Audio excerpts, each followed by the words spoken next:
Greetings, everyone. This is Koku from the Bitter Medicine Podcast, inviting you to tune in to the Bitter Medicine Podcast on KWAZ Radio.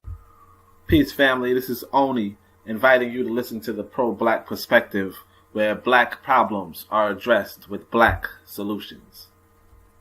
Greetings, fam. Tune in to The Learning Curve with me, the revolutionary matron on KWAZ Radio.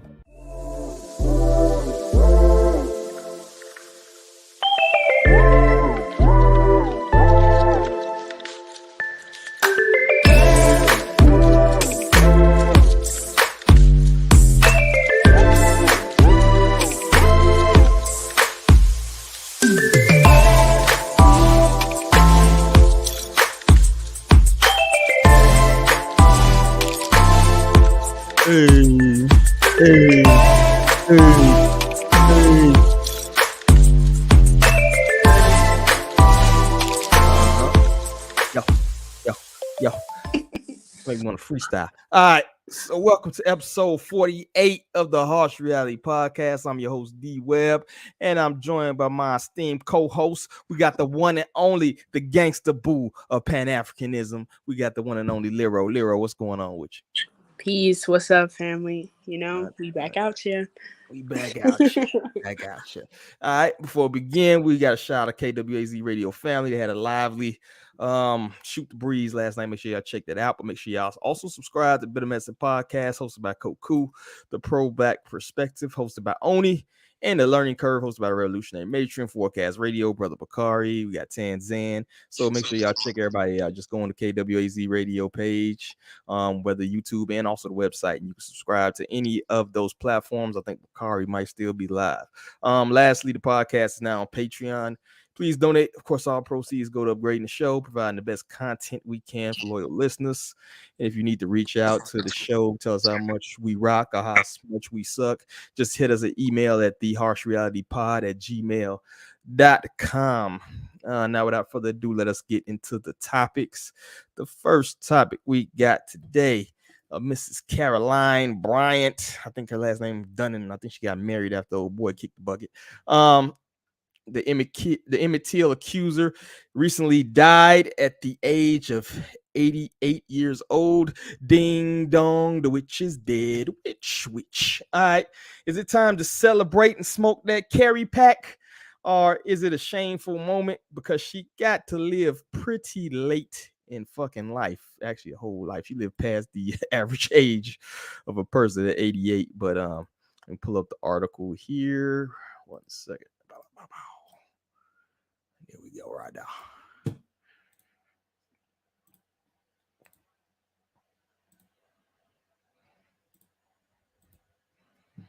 All right, got the article down here. Kind of speaks on it. I just hit on a couple things, and this is that evil little witch in her youth. Carolyn Bryan Donham, white woman accusation led to the 1955 lynching of black teen Emmitt Till in Mississippi, and whose role in the brutal death was reconsidered by a grand jury as recently as last year, has died in Louisiana. She was 88 years old. Go speak how she died. And then just basically goes on about her life and the kind of story that we all know went on. I'm not going to read the whole interview, but I will post the link if anybody wants to read this entire article, which I am definitely not going to do. But we know the story. She, claimed that the Emmitt Till, young 14-year-old, whistled at her, and as a result, her husband and a couple of his goons went, pretty much beat the boy to his eye, popped out his socket, shot him with a shotgun, threw his body into the lake. And basically nobody got punished for that. He went on to die of natural causes, I believe, and now she's died of natural causes. So how do you feel about this, Lero? Do you think it's a moment of celebration or it's a moment of shame? I kind of have a slightly other perspective.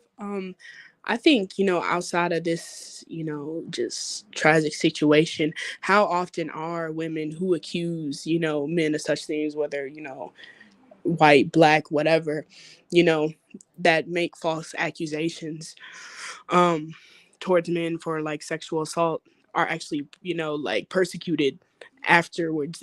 Even if it comes to find out that, oh, this was a lie, it didn't happen. How often does that happen, And I think in this situation, when we have a case of like racial injustice, and given the time set in the 50s and everything, it's just, I mean, so that's what, 60 years ago this happened, 60, 70 years ago, and it's like we ain't did nothing now. I mean, what do you expect? If you was gonna do something, it would have been back then. It would have been sooner than 2023, when she's 80 years old.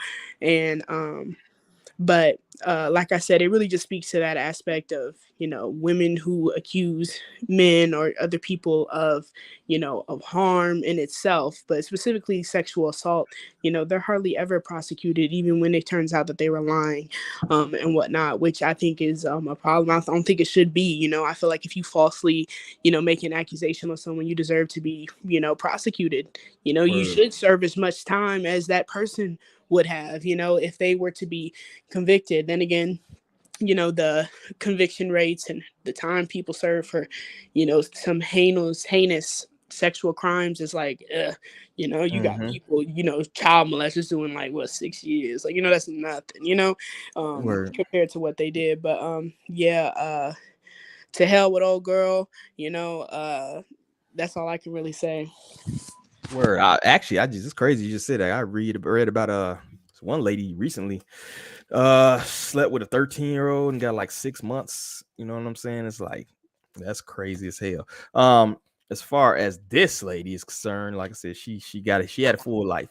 I never quite understood when people were calling for her to go back to prison at that point. She was in her mid 80s at that point. She had all these health problems. I'm like, y'all think she finna go like to Attica and do hard time, like she's going to Leavenworth and make big rocks and little rocks or something? No, she's gonna go into a hospital. She's gonna go into a state hospital, and basically live off the state until she dies. Like, you're gonna pay for her health care. That to me was the dumbest shit in the world. Like, at that point, it's a wrap. She lived 80 fucking something years as a hit. So it was like, unless you willing to go do something, which I didn't advocate. I'm not advocating for that, but unless she's willing to go out there and do something, like, it's a hit, and the man's own family didn't go out there and put the work. So it's like, why do you want to pay for this woman's hospital bills at the end of her life, Because that's all that's gonna happen. You feel me? All you're gonna do is pay for this woman's hospital bills.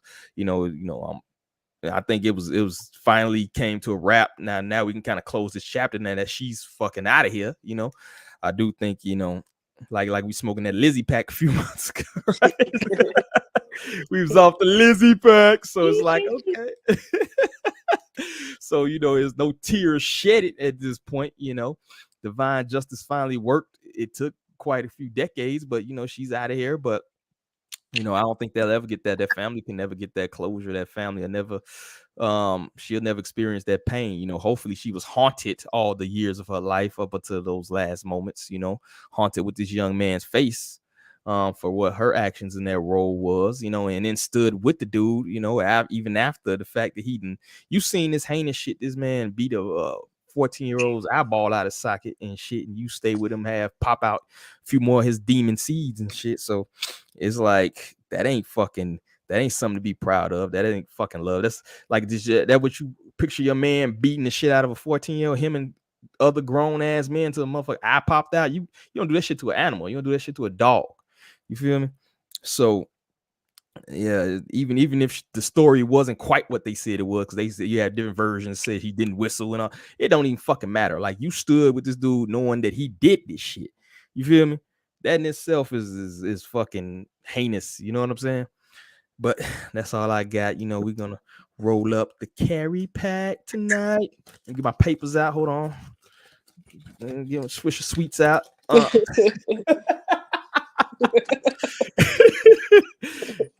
Out of the paint. You got anything else on this? Put it red. It just, to me, these are the same women who stood by as, we was getting lynched and taking pictures, down there as their men went and lynched our ancestors. So I'm not, I'm putting nothing past her. She probably wasn't haunted or none of that. She was probably just one of them. You know what I mean? She was one of them for sure. And it's something when you mention about it being, a kid, I think it's something we all need to take in consideration, that a lot of these deaths are our children, you know what I mean? And I think we should go a little harder behind our kids. Not that nobody else's life matters, but we should definitely go a lot harder behind our kids. Word. If you don't have no youth, you don't have no future. And that's powerful what you just said, low key, because we seeing a lot of attacks on children these days. Psychological shit is going on. Yeah, they playing with these kids, and I don't think it's never been quite like that. Shit, even physical. You've seen the Epstein Island shit, right? Not nobody went. So the lady went went to prison for supposedly for the trafficking, but nobody got arrested behind that. So who the fuck she was trafficking to? You feel me? So that don't even make sense.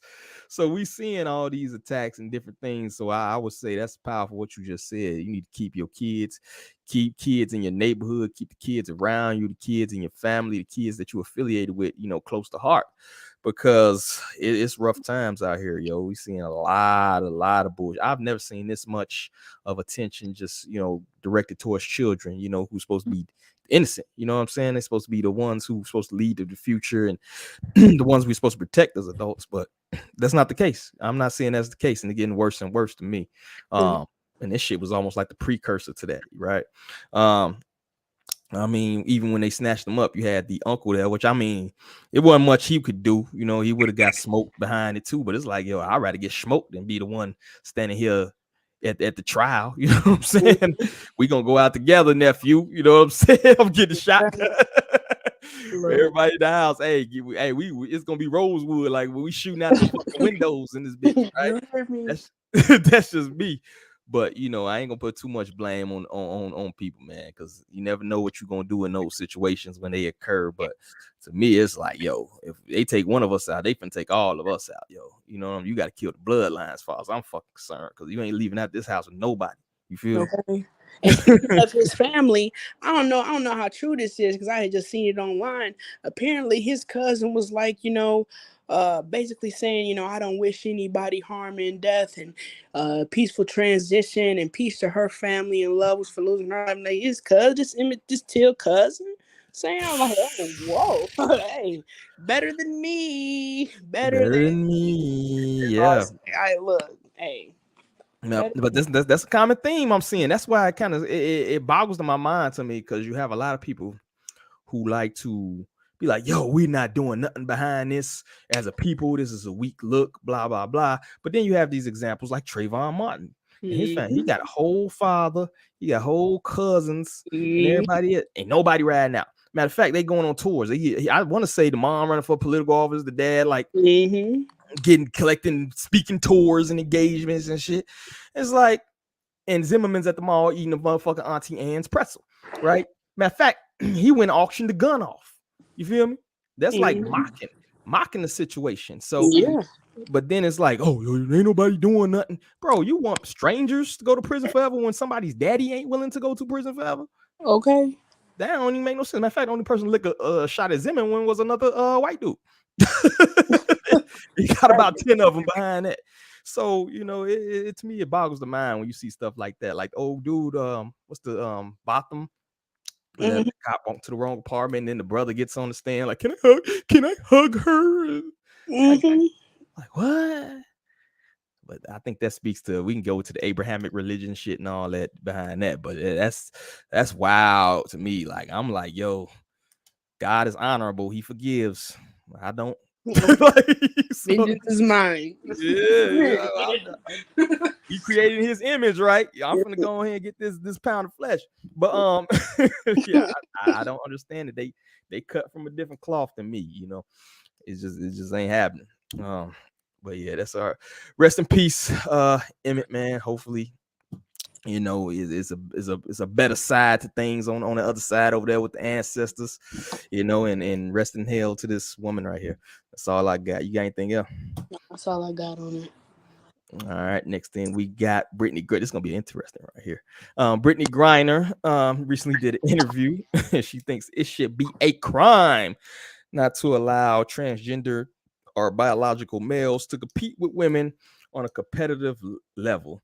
My question is that Cap, does she really want to see LeBron in the mini skirt dunking on her? I don't think so. But let me pull up this right here. I believe I have the interview video. That ain't even the wildest part of this. This chick get to talking. He's gonna be like, "What the fuck?" All right. So here goes Brittney. Good morning, Brittney. I'm Bill Roden from ESPN Landscape. It's really great to see you. It's good to know the prayers have been answered.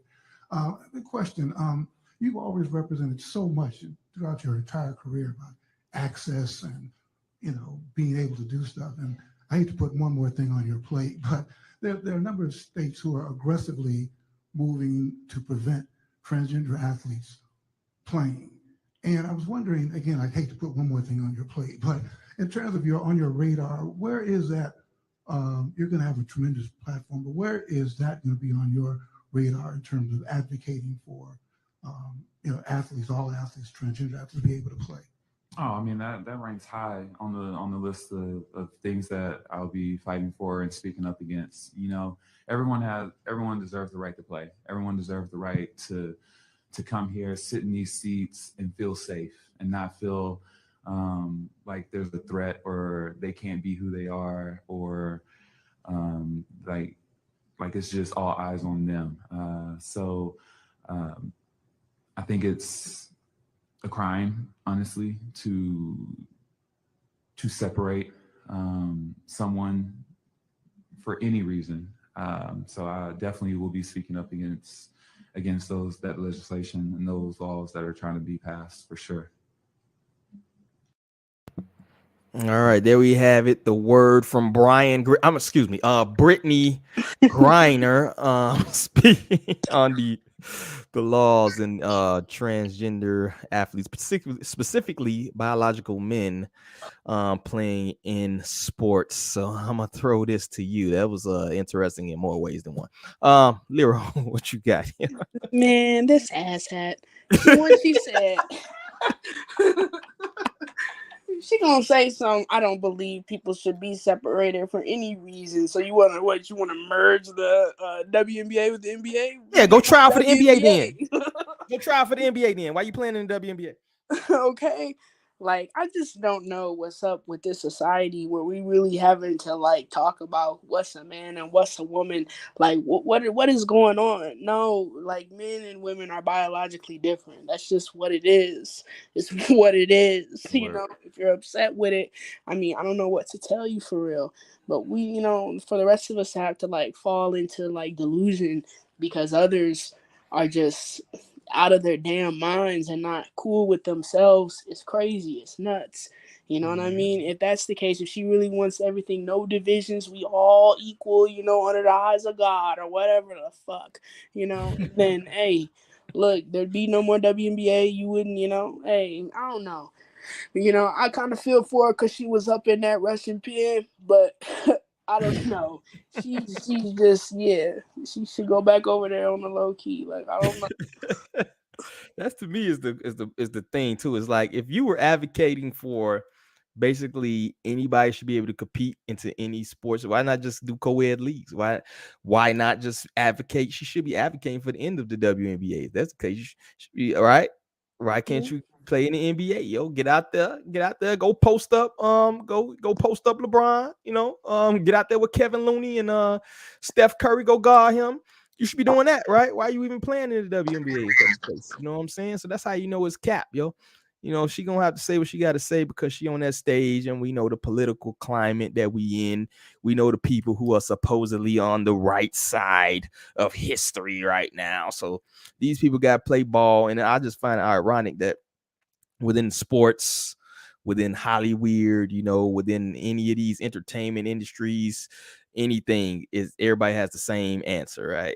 Nobody, if you look at the country, right, if you divide the country on this, specifically this one topic, it's probably going to be 50-50, maybe even 60-40. I don't even think it's even that country. Depending on where you at, might even be 7-30. Whereas people like, nah, I don't think, 6'7" dude in the dress should be dunking on women. I don't think you should be in the MMA cage cracking women's skulls, which recently happened. Fallon Fox cat, out here busting women's skulls open in the MMA cage, and I think anybody could see that makes sense. It's nothing wrong with being different, yo. You know, one thing I always say is men and women are supposed to complement each other. We ain't supposed to compete with each other. It ain't supposed to be you know what I mean? Like, we're supposed to fit together. It's supposed to be a puzzle, right? It's supposed to be, oh, you good at this, I'm good at that, right? You live by logic, we live by emotion, you live by this, you live by that. But at the end of the day, we complement each other. We make a perfect circle, right? But now you seeing this kind of competition weirdo shit, and then people just spouting off, you know, because this is supposed to be the position where you're not a bigot, you know, you're not a phobe, you know, this, and it's just weirdo shit. You know what I'm saying? To me, it's just, I don't understand. I know what's going on, you know, but I ain't gonna say it right now. But you know, it's like they trying to erase the division. They trying to erase, and then you got the gender wars on top of that, right? You know, so to me, this is just like, what the fuck? And let's talk about why she sound like fucking Scottie Pippen up there, yo. Shit stupid.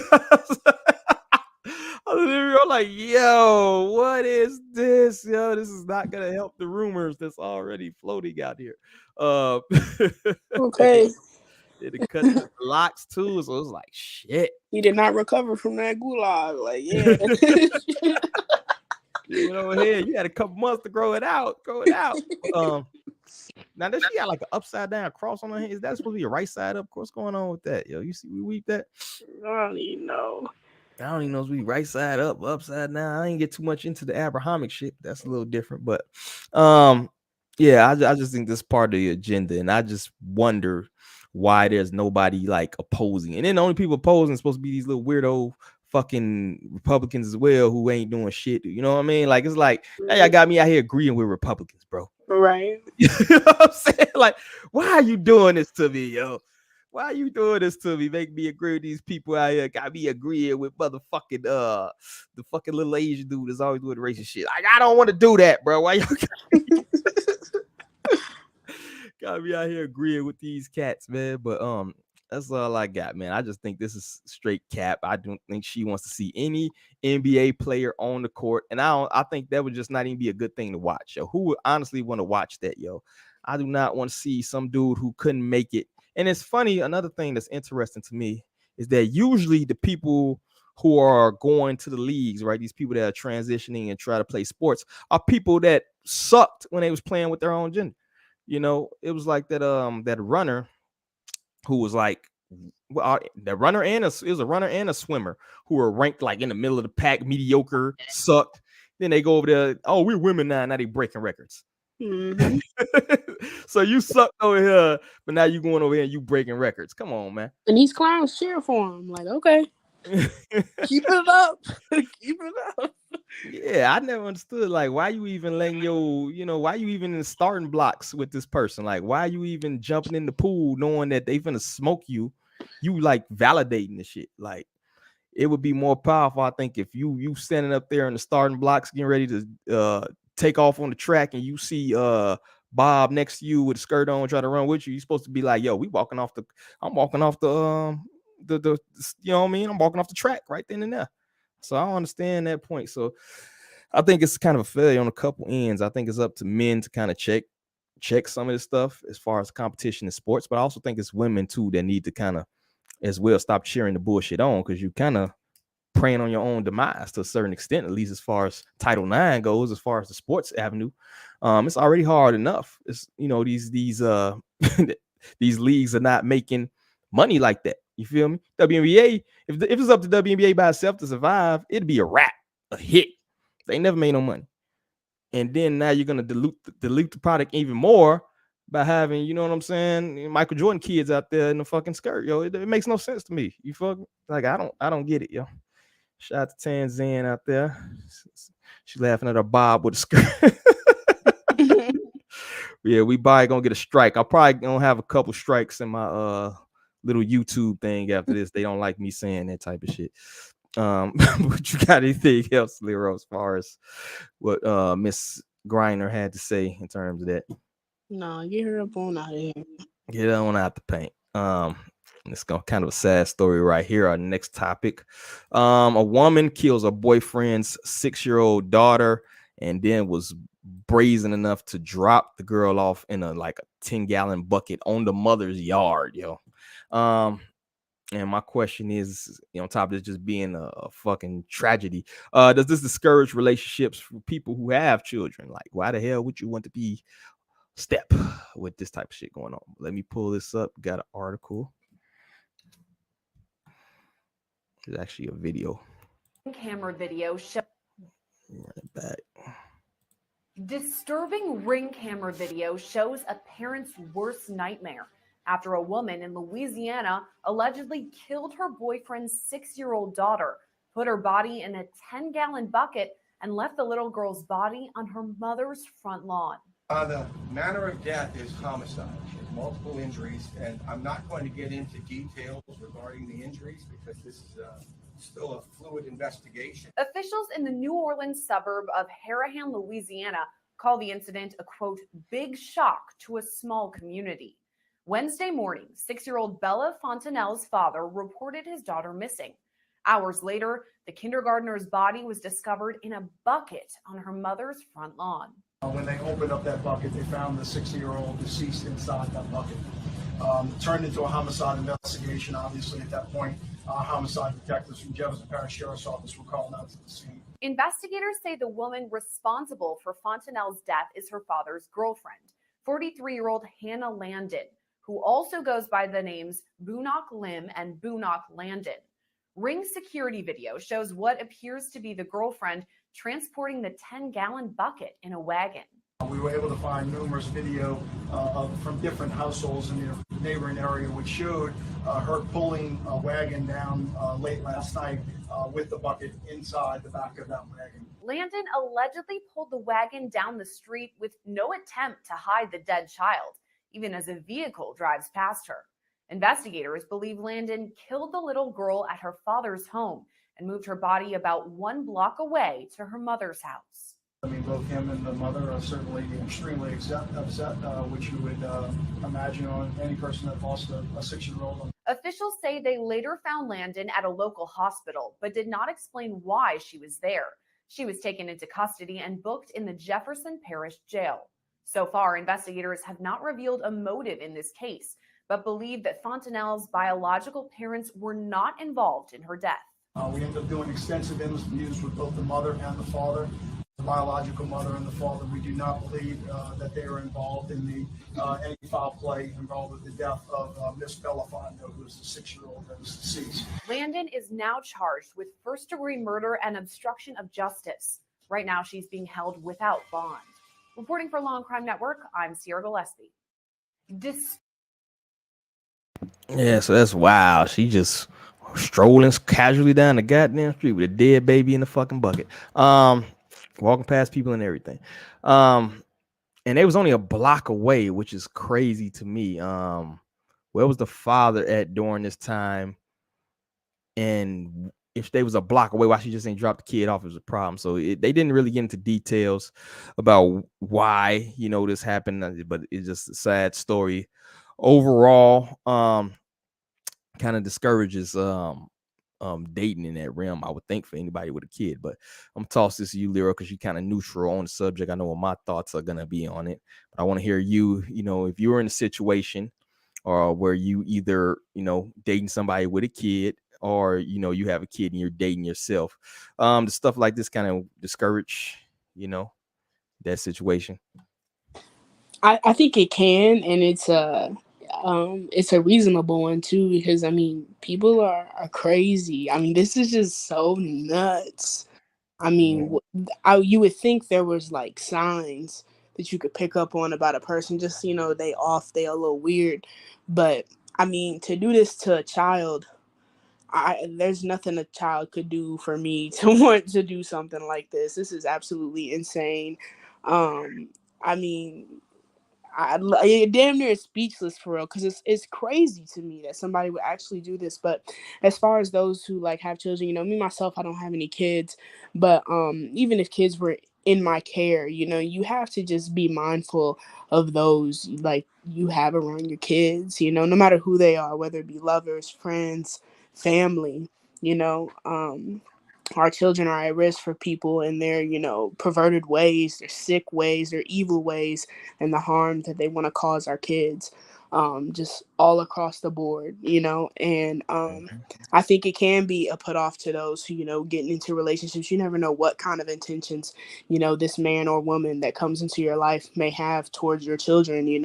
They could be a good lover, a good, boyfriend, a good girlfriend, whatever, but like, how they interact with children, whether they have some of their own, whether they don't, it matters. And I think we really need to keep a close eye on that, and hopefully, I would hope too that, more people start, being conscious of the families we create and, picking those that we, create within itself. It sucks, I know things happen and, nothing's perfect, but if we can try our best to create families, create nuclear families so that we don't have to worry about, bringing other people into the picture, hopefully you can trust, this person that you had kids with to be, a good mother, and who wouldn't come and cut your kids up and put them on your front lawn. Like that's just, just sick to me. And so, yeah, like all in all, we really need to go harder behind our children, just all across the board, because this is just absolutely fucked. Yeah, that is fucking that's a very sad story. But on a positive note, we gotta welcome in Tanzan. Tanzan just jumped in. You there, Tan? Yeah, I'm here. Hey, how you doing tonight? I'm okay. Yeah, this is a sad, sad one. I mean, oh, why, if you're angry at someone, why would you take it out on a child? Maybe some people don't know how to deal with children, and you get frustrated. But just with any relationship, you can always just walk away and say, look, this is too much for me. I'm not prepared for it.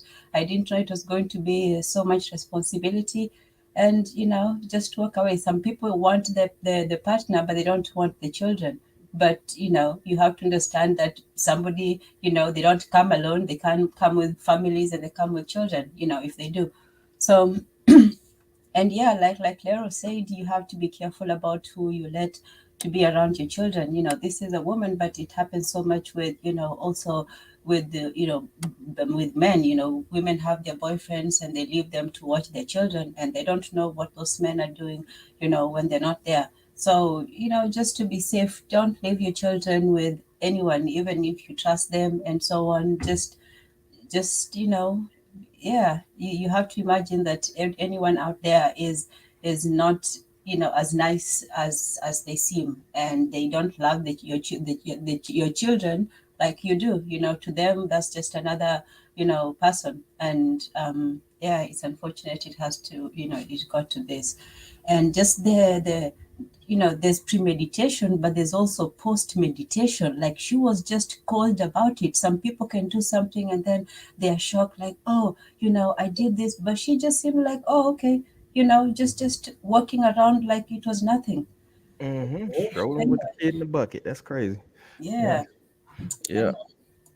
I would say even family, just to expound upon what you're saying, Tanzan, like even family, you gotta watch. A lot of these incidents, it comes out that a lot of times family will mess with your kid, sexually abuse your kid and things like that. It was crazy growing up, because we always had that one like cousin or uncle was like, oh yo, they tell you as a kid, like, stay away from cousin so and so. It's like, why is he even here? If you know what I mean? Like, that used to boggle my mind. It was like, why is he at the family reunion right now if y'all know he like all jacked up?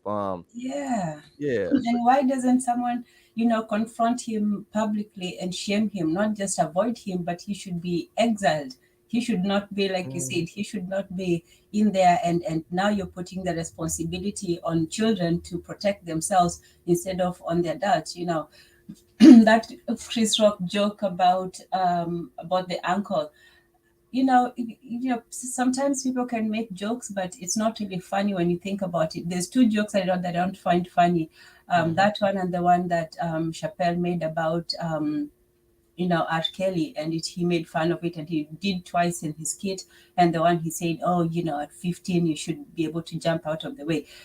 which they always talk about the girls are quick to are mature, too mature for their age, and so on and so forth. But still, as an older person, you're supposed to have that restraint. You're not just supposed to say, oh well, she's mature, therefore I'm going to treat her like a mature woman. Her age is still her age, despite the body. So sometimes just making fun of or telling children to avoid a certain type of danger is not enough. You have to confront the danger directly and say, look, you cannot be around children, you cannot be around these people, and that's just it. It's not for the children to avoid the uncle, it's supposed to be the uncle to be shunned. But yeah. All right. I think Lero kind of brought up something interesting. Like when talking about hopefully you can stay together with your original partner and trying to kind of avoid these situations. I would say, is it worth it to stay in maybe a miserable situation or a bad relationship or a situation where you're not happy yourself for the sake of avoiding something like this happening to your child? So I'm gonna throw this out to you ladies. What do you think about that question? Whoever can go first, want to go first? I'll say that I'm kind of mixed on it, because I think some people's ideas of like relationships and like being happy are kind of self-satisfying. For me personally, and like I said, I can only speak for myself. I think a relationship should be a little bit objective, and not just out of like feeling, oh, this person doesn't give me the butterflies and now I'm not happy and so now I should leave, and it's like and especially when you have children into it and you're trying to start a family and raise a family. I think of like families like the first organization. If you can't manage your household, then how can you manage a further endeavor with other individuals? And that's not to say that you can't. And like I said, things happen. Sometimes these situations may come up because you find that this person is a danger to your children. You know what I mean? People go through things in life, and who you met at a starting point may not be that person years down the line. Like I said, things do indeed happen. I just think a lot of times people get into really a lot of self-satisfying things when it comes to how we deal with other people, but especially like in romantic relationships. And I think that kind of leads to when the bigger picture isn't working out, well, I just want to walk away, for my happiness and my sake, and not really thinking about your kids and your family and what you want to create and build and like legacy and things like that. So, but yeah, like I said, things happen. So I don't fault anybody. People, I trust that everybody can make the best decisions. You and your Al Green bag. Let's stay together. I hear you, Lero. Tan, what you got? Did you stay in a unhappy situation for the sake of the kids, or is it worth the risk to you? Yes, you should stay for the sake of the children. If there's no other matter apart from just general unhappiness, yes, you should stay for the sake of the children until they're old enough to leave the household. Then after that, you can do whatever you want. Yeah. If the whole thing is just, oh, I'm not happy, or something, infidelity or something like that, I don't think that is enough to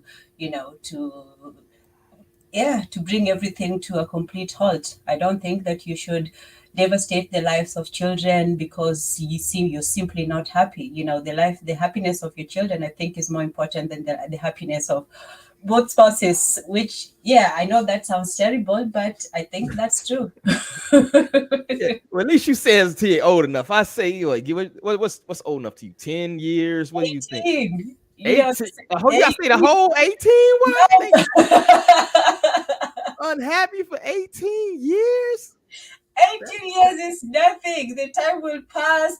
The children will have at 20, 26. Now you 44. Now you the old. Now what you gonna do? No, you have all that life experience. You're ready to go. You out here on the market at 45 trying to make it happen. I don't know about that. But I will agree that you give at least. And I think that's a very a very American perspective. I will say too, is the happiness above anything else. I don't think you see that so much in other cultures where it's like, I'm not happy, I'm not getting the Notebook lifestyle. I seen something today where this girl was going off about how this guy was so perfect. He was a gentleman, treated her well, he was good looking, but she just didn't get that feeling in her chest, didn't get those butterflies, and he may be a good dude for somebody else. And it's like, what are you expecting? I think we have this I don't know if it's the American media, I don't know what it is, but it's like you should be selecting a partner for more than just that butterfly feeling, right? You should be selecting somebody who you can be safe with, who you can build a future with, who somebody's not gonna mess around when it comes to the upbringing of children and stuff like that. But I think we have a very Americanized view of relationships here, where it's like, if I ain't in love, I don't want to bust out nobody's windows for this person, blah blah blah, I don't want to be with him, he needs to be. And then they have very unrealistic expectations. He gotta be 6'2", articulate, intelligent, but still a street dude who can blow my bag out, and also he can fucking get 75% of the questions on Jeopardy right, but he still can put me in check when I need. It's like, yo, you need to calm it down. So I think American relationships are way too unrealistic. I do think they quit too quickly, but I also will say I don't know if you should stick around 18 years being miserable, depending on the situation. Now, if you're just unhappy with that person for, like very, minor reasons or something like, but if he's like beating your ass, nothing extreme. That's why I said if it's only, unhappiness, even cheating, unless and even if it's another baby, you still have your baby, so you're going to deprive your baby of a father because anyway. But I'm not saying like African women or men are not unhappy. People are unhappy, everywhere. But the difference is when you're going to leave, guess who's going to send you back? Your mother, your family, your grandmother, your aunts. She's like, you're leaving because of what? Because of what? Oh my goodness!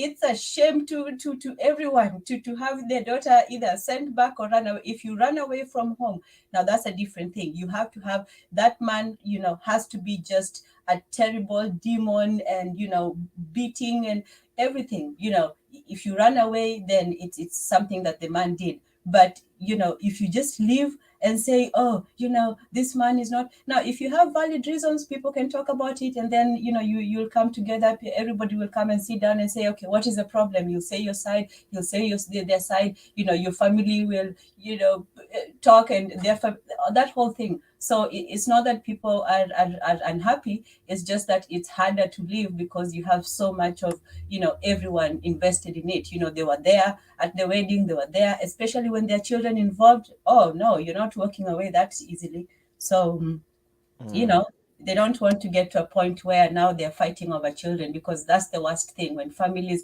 instead of children uniting them, now they're fighting over children. That's not, no grandparents wants to be fighting another set of grandparents over their children. So it's in everybody's, best interest for people to stay together once the children are there. Yeah, I would say it's probably a little bit worse on the women too, particularly if they have a younger children, where it's like now your options are going to be greatly limited. I hate to get into my misogynistic bag, but it's kind of the truth. There's not a lot of dudes that's gonna want to raise somebody with like a 3 or 4 and a 5-year-old. I had a woman approach me with 4 kids. Her oldest kid was 14. So it's like, bro, you look good, but nah, I can't do that. That's too much going on for me. I got my 2, so it's like, okay, I can do up to 2. I can't be too discriminate because I'm coming with baggage, but it's like 4. Like, I think once you get to a certain point, it's like whoever that last baby daddy is, they the same dude, whatever. You might as well just be together. You gotta be but that's what I'm saying. Just be together. Look, even if you're saying, don't wait until you're 18. Let's just say you go early, as a woman, you're 20, you get married, and then usually the time that women start feeling, unhappy is in their 30s, right? But you already have, let's say, 2 children. You got married early, you did it, you have 2 lovely 10 and 8 year olds.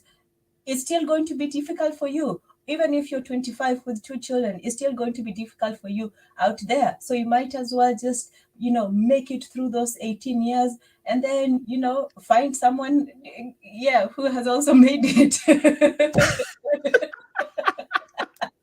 Thug it out. Say, little cheating. He just cheat a little bit. It's all right. We can make it happen for 17. No, you don't cheat either. That's what I'm saying. You just hang in there, take care of the children, and cheating is forgivable to an extent. The conditions, Yeah, I mean, once you hit 3-4 kids, you might as well just, rough them up a little bit, make them sleep on the couch for a couple months or something. But it makes no sense at that point to leave. It's like, to me, I don't know. Teens, each other's, Wi-Fi passwords, all that stuff. Yeah, you all comfortable, y'all good to go. Y'all know y'all favorite meals to cook. If it's thug it out. But that's all I got. Then move on to the next subject. You gonna stick it around, Tan, or you just came on for that one? I'm here. All right, let's go to the next one. We got the Tennessee Three. I don't know if you heard about them.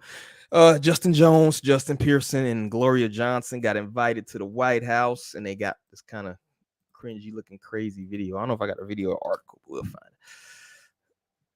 Oh yeah, we got a little video here, so let me play this for you guys. And democratic values. You should stand up for our kids. You're standing up for our communities, safe communities, and democratic values. That's what it's all about. And all three of you speak so well about why you're doing what you did and why you continue to do it. And look, what the Republican legislature did was shocking. It was undemocratic, and it was without any precedent. But you turn it around very quickly. You should stand up for our kids. So is this more pandering? Why this brother sitting up like that, man? Relax, bro. Like, somebody get this man a shot of Henny or something. Why is he? But you see what Joe said, and then it's kind of pandering to me. It was like he was like, "You spoke so well," It's like it's going back to that. You don't vote for me, you ain't black deal. But I'm not gonna rag old Joe too much. Lyra, what you got? To me, is this kind of within the realm of pandering by, we got election year coming up, and it's Tennessee 3. If anybody doesn't know, supposedly spoke out in regards to gun control. I believe gun rights. They're big on that. They want laws, I guess, in Tennessee in regards to restricting people's gun laws and some other stuff that they are probably complaining about, whatever's on the Democrat agenda. But what you got, Lero? Do you think this is kind of a pandering move right here, or do these people deserve to be like celebrated and put the cameras on at the White House? Circus. This is a complete circus. Hey, can we talk? I ain't gonna get too heavy on Joe, but I But why do bro sound like he finna croak? Like, bruh, like he doesn't. He talks about something like, "Oh yeah, I like the way you guys put your words together." Yeah, bro, I bet you do like it. Like the fuck, like, you spoke so well for one of those. Just saying a bunch of nothing, like just a bunch of nothing. But of course, this is, like you said, elections are coming up. They got some competition. A lot of competition. I mean, Dems are low key in a bad spot, even with co-signing, this right here, a lot of black folk aren't really for that gun control talk. So keeping a buck, but you got some who are, you got your liberals, of course, but a lot of us are not. So, we wasn't really co-signing these clown fools, getting up there, super fists and, just doing all that clown 60 stuff, not saying the 60s was clown, but, it's theater, you know what I mean? And it's unserious. And, so, of course, the Democrats are rolling that out, because they think, that's what black folks can get behind and woo. But, and, damn it, if Joe Biden could tell black folks, if you don't vote for me, you're not black, and black folks still vote for him, hey, I kind of don't know what to say. At this point, he can do anything. Yeah, look, Biden could do anything, I feel, at this point. But, yeah, like you said, it's really just all pandering. Yeah, that's how I feel, yo. And to me, these cats are also grifting, man. I think they're grifting big. Like, how often do state senator or state representative get this much attention, in Tennessee of all places. Nobody think about Tennessee. Can't nobody name two politicians in the locals. Most people can't name two politicians in their local state government, House of Representatives or Congress. And these cats getting the spotlight put on them. So I think they're going to be next up. But Tan, what you got about this? You think we got some pandering going on? I don't know how much you know about the Tennessee 3 situation, but what are your thoughts? Yeah, I think I saw the headlines. I didn't get into all the details. I just know that they were kicked out and let back in again. Word, yeah, and then they were, thumping their fists in the air and all that. Well, I'm impressed he's able to sit and make a coherent statement. I not just keel over. Yeah, they pumped him with Adderall that day. They got him they got some uppers. Give him the good to go for 20-30 minutes while he does his presser right here. Do you think it'll work? Do you think the pandering will actually be beneficial for this kind of election year? Even from your earlier statement, you're like, I can't believe I agree with Republicans. That means that you assume that it's more natural to, you didn't say that about the Democrats. People just automatically assume, you're Democrat by default. So people have agreed. I thought that when it came to those crazy, alphabet people, that Black people would resist, but they didn't. So, I don't think anything is going to make them rise and, do anything. So, hey, socially, they've accepted the Democrat, compromise, and everybody is just continuing how it is. So just like with the, what you guys are talking about, the bobs in the skirts. running the bobs and the skirts. And what's crazy too, like you said, to me, it was always kind of the notion that, Black people in particular was, a little bit more conservative by nature, not to use that word. I hate to use that word, but kind of more so, we're more family oriented, not about that kind of weird shit, a bit more traditional, even without religious, some of it is religious, some of it, is just, the African sensibility. But Black people were the people who were most opposed to it, even here in California, and then they went and passed it anyway. But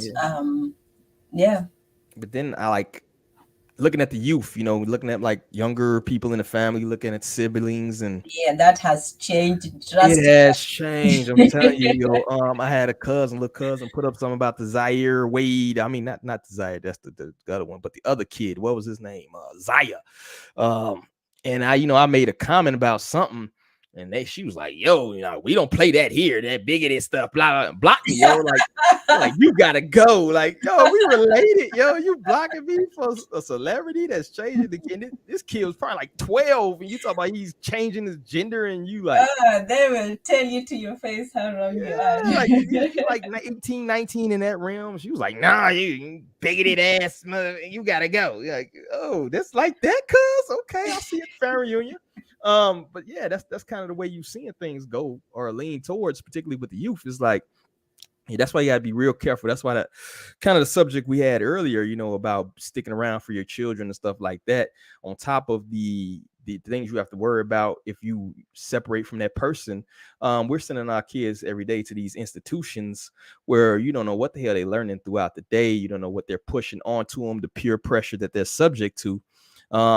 And if you look at like kind of the numbers, kind of what's going on, what's trending, as far as this like culture war that really ain't got nothing to do with us, but for some reason we're in the middle of, you see what is trending blue. It's trending Democrats. Kids think abortion rights are human rights for the most part. They know what cis means. They know about the pronouns. They're being taught all this stuff. They got some states. I'm from Illinois. Illinois passed legislation to have LGBTQ history. What the hell is LGBTQ history? I don't know. What who you like to lay with has with your historical value. You're ignorant, and that's what they're there to teach you. I don't know, but that's who they're spending 10 hours with a day, right? They go to aftercare because everybody's working 2 jobs now. Everybody's working 10 hours a day, so they probably go to school 8 hours, probably spend another hour or two in aftercare or after school programs learning whatever.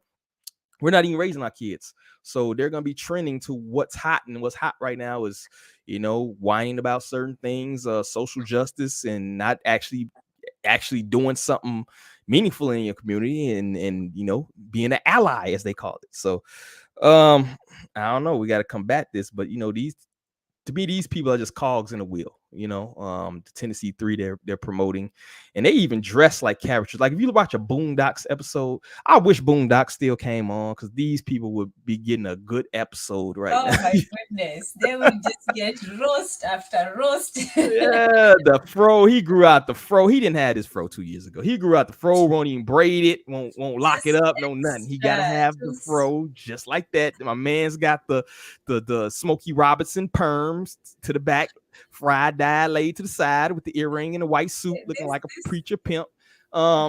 They characters, and then they got the big white girl. I was saying, we're looking at a circus. This is practiced. Everything in the room has been strategically placed, including the people. I'm sure before the cameras went on, you told, okay, you sit over here, you sit this way, you look over here, okay, this distance. They make these things into scientific, almost, not exactly, but they want to make it as perfect as possible. So even the graphics of it, you see the extra, black young man sitting next to him, respectfully, his hands, held together, and just looking. Oh man, yeah, it's a shame. Yeah, it's a weird timeline that we are in. Leroy, you got anything more to add to this subject of these cats here? Nah, I'm cool on them. That's a good answer right there. So let's go ahead and move on. I think we had enough of it. And Joe's coming back later on in the program, so we're gonna revisit him. But we got some kind of tech news. I was tempering this more to L, but L's got some things going on. So, but we still gonna tackle this when the announcement of 6G. I swear we just had 5G rollout. Did we not just have 5G rollout? And we also had 15-minute cities are trending. 15-minute cities where basically everything is within walking distance of you, trying to push the whole no car, no pollution, carbon thing, right? My question is to you ladies, is this a good thing? Or should people kind of plan right now to kind of get out the urban cities, these center cities, the urban environment they're in, where you're in the middle of a city and surrounded, basically? So I'm gonna read a little bit of this article. Well, actually, I think it's a video right here. If I could pull it up. Let's see, and then they gonna ban me. I'm not gonna play this too much. Yeah, we'll skip that. I'll just go down here. Well, basically it says the White House plans to meet on Friday with government officials, business leaders, and members of the academic community to discuss strategies for building out the next generation 6G wireless technology and lessons learned from the rollout of 5G. 6G technology is almost certainly years away, but the administration's effort is likely a part of a bid to beat China. We keep seeing that word every 2 weeks, and reestablish the U.S. as a leader in wireless connectivity, as well as to carefully plan for new technologies that will be essential to national security and the broader economy. It's imperative that we start to look at these issues early, a security official for the Biden administration said during a press call on Thursday evening. The White House wants to take lessons learned from 5G about the importance of early involvement and resilience, the official said, and apply that to developing a 6G network that optimizes performance. It goes on to speak about how fast it is and how many subscribers, blah, blah, blah. But we kind of get the gist of the article that 6G is on the way, and government, not private companies, are the ones involved in kind of developing that technology. And we got a second article as well, which kind of speaks on the 15-minute cities. So let me pull that up, kind of read the first couple paragraphs, get your idea of that.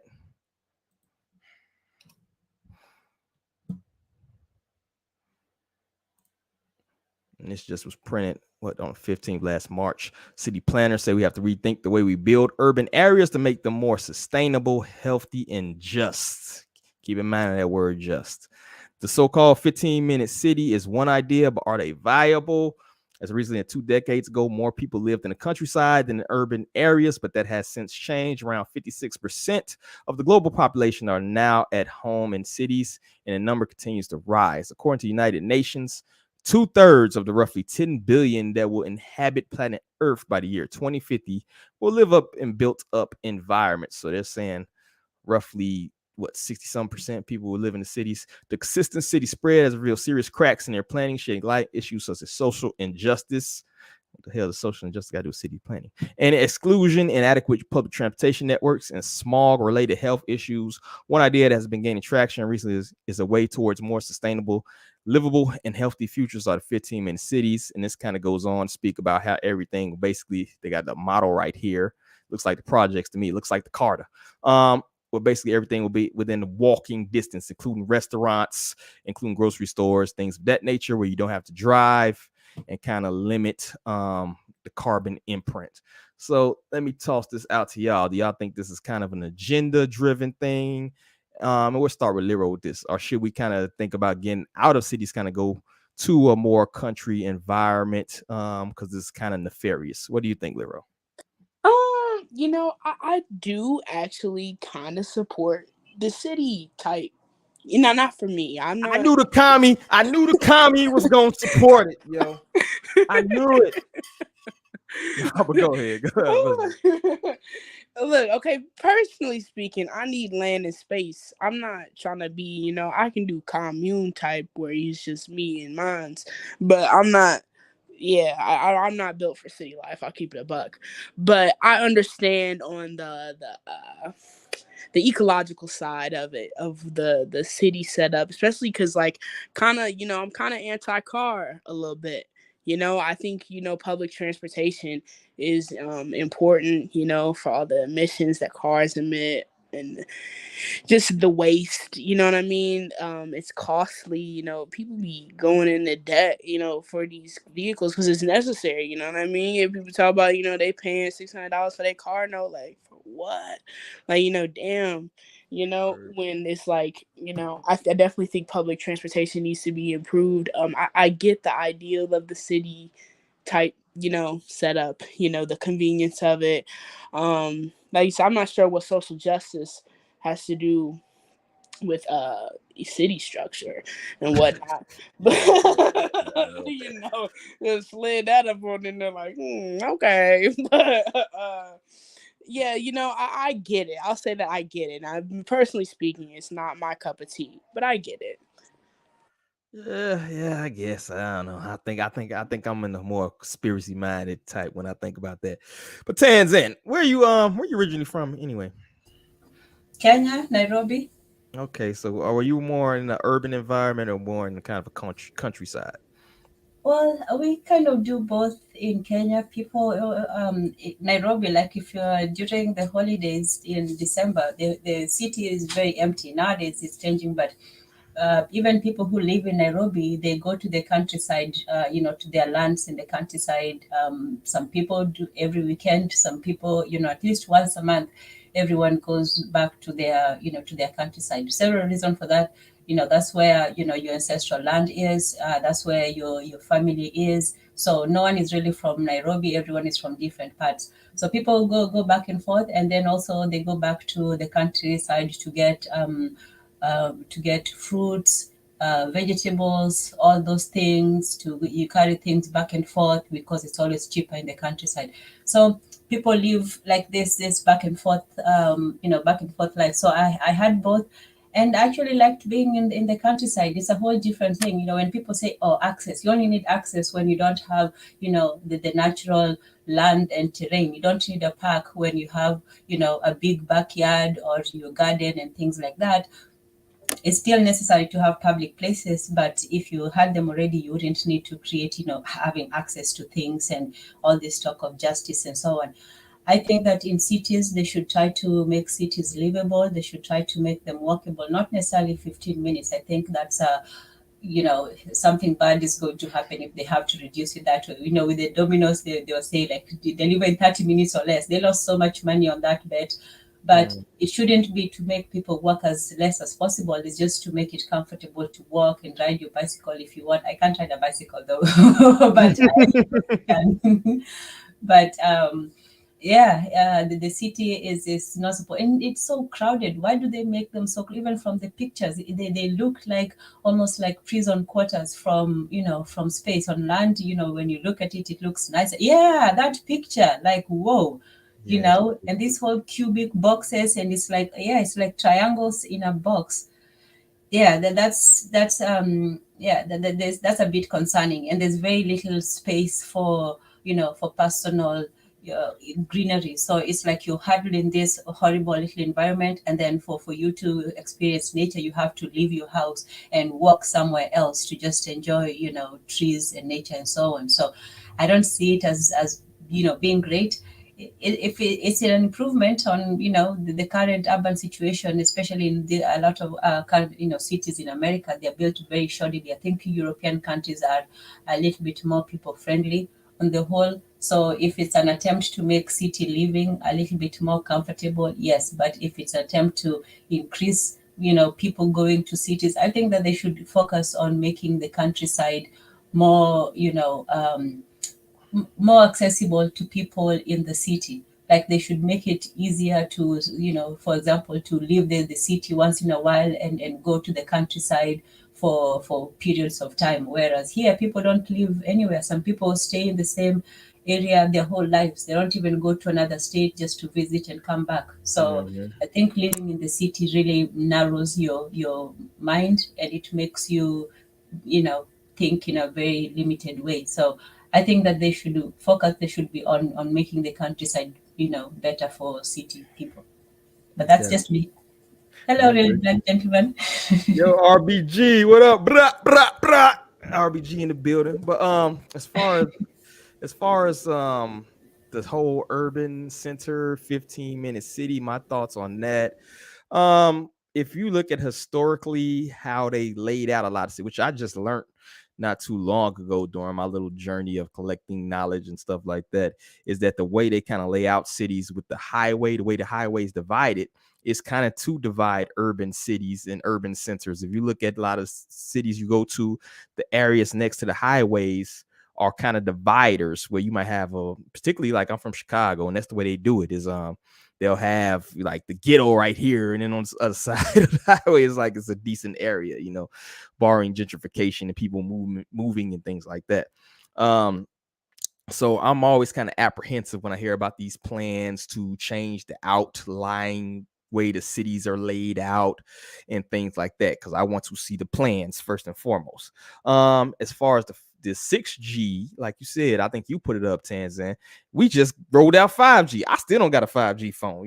My cheap ass ain't buying till this phone dies a horrible death on me. And I don't even want a 5G phone. I might get a flip phone. I don't want to be tracked like that. And you could see the little towers everywhere. And I used to be I did my time in as a mercenary in the Gringos army, so I know a little bit about RF, right? And I know that they had to kind of change the way the towers are, because 5G uses a more direct line of sight. It uses a lot of power, So that's why you see so many of these 5G towers everywhere, because they have to have them more so, as opposed to the old 4G towers, which was omnidirectional or whatever. I don't get too much into that crap, but and it's a way where they can kind of get information a lot faster. But if you look at like the history with China and stuff like that right now, particularly with these social credit scores and how they're able to track people a lot better, they get to the point where it's like, if you do any kind of minor violation, like if you smoke a cigarette on the bus, they can like send a ticket to your phone. It's like that's what they want to get to. Facial recognition technology and things like that. Is like, if you jaywalk, they can send a ticket to you. They already got things in Chicago where if you speed in a certain area, they can just send you the ticket for speeding. They don't even have to have a cop clock you or anything like that. So to me, this is kind of just that progression that we're getting to, where all your things can be monitored in these cities. That's what I say. I don't get too much to my conspiracy bag, but I think the more so you are monitored, the worse it is to me. It's just like I said, particularly with them nickel and diming everything you do these days. You get a ticket for everything, you get charged for everything. I'm surprised we're not getting charged to breathe right now. So to me, the more control that people have over our lives, the more control they can track us, or in any of these natures, right? Any of these things that encompasses this whole surveillance state that we in right now, I will always be against it. Right? I would be like, yo, get to the country, get you some cows, get you some green beans, get you some goats. Lero, I know you want some goats. Go ahead, get them suckers to get up out of here. That's why I need my land for real, because I'm gonna have hella goats. Exactly. What, you really have goats? No, I'm gonna get them. Oni owes me a goat. And I'm gonna hold him to it. I don't care how long it's been. He's getting me. That would have been so cool, but okay. Get them goats, Lero. I'm trying to get some curry goat. But anyway, no curry. But I will always be against like a lot of these things, because to me, is the more we're tracked, man. We know the history. We know the history of government. To me, governments have committed more atrocities than any gangbanger combined. You know what I'm saying? Like, if you look at the history with, Pol Pot, Mao, any of these cats, right? I seen somebody praising Mao today like he wasn't murking everybody. But anyway, if you look at the history of all this stuff, it's all government led, yo. So to me, the less the more decentralization you can actually have, I think the better for everybody, particularly us being over here. You know what I'm saying? Particularly us. Now you're sounding Republican again. That ain't Republican. Them Republicans love them some big government. Yeah? They love them some big. They can pretend. Government, no regulation. They maybe in the 80s, man, they ain't starting that now. They like, yeah, go Trump. Yeah, we need more Patriot Acts. Yeah, give us. But yeah, the less I think you can be controlled, or the less like you're being monitored on a daily basis, the better. But I don't think we're headed to that direction. I think it's a wrap unless you get off the grid anyway. I don't think anybody wants to go to that point. I think you made a good point, Tanzan, where it's like most people don't even leave their state in America. I know you see a lot here where people don't have any kind of stamps on that passport, have zero clue how any cultures are actually living, and the only experience they have outside of their community is through the American media, which we know tailors things. The greatest education you can get to me is traveling. And if you don't get that, I don't know. Now you're gonna have a very ignorant view of the rest of the world, and they're going to have a different view of us as well, because all they get is the American media. That's why you're seeing a lot of like different crazy sentiments about black people. When you talk to, I seen an interview with a guy who was talking to Koreans, and they was like, oh, you think about black people? Oh, well, some people think they have a lot of guns, and they watching colors and things over there. They not even getting the experience and actually talking to us. You know what I'm saying? You talking about Tatiana? Oh, I ain't even gonna get into that. That sounds like something personal. It's one of your people. I have no idea. I know what Tatiana is. I ain't gonna speak on that. But yeah, it sounds like an inside joke. I'm gonna leave it alone, Tanzania. I don't know. Bust down, Tatiana. But as far as the subject at hand with the 5G 5G transiting to 6G and the 15-minute cities, do you guys got anything else on that, or anything what I just said, or my thoughts on that? Transhumanism agenda is coming up. Listen, I'm telling y'all right now, they trying to turn us into cyborgs for real. That's my and look, I'm telling you, they put a pig heart in a motherfucker last year, so you already know it's coming. I'm on the right side of history. I feel you. So let's move on. What we got next? See what we got here. Oh, we got Mr. Joe. He's back up again. So let me pause this video real quick. And he's announcing his bid. I think we spoke a little bit earlier, but he's announcing his bid to run for another term, 2024. And this video, which just popped up on my feed, which I shared, about a press conference they recently had. And basically just kind of adding to the fact that maybe we cooked over here. But let's take a look at the video. It's a little weird, his behavior in here.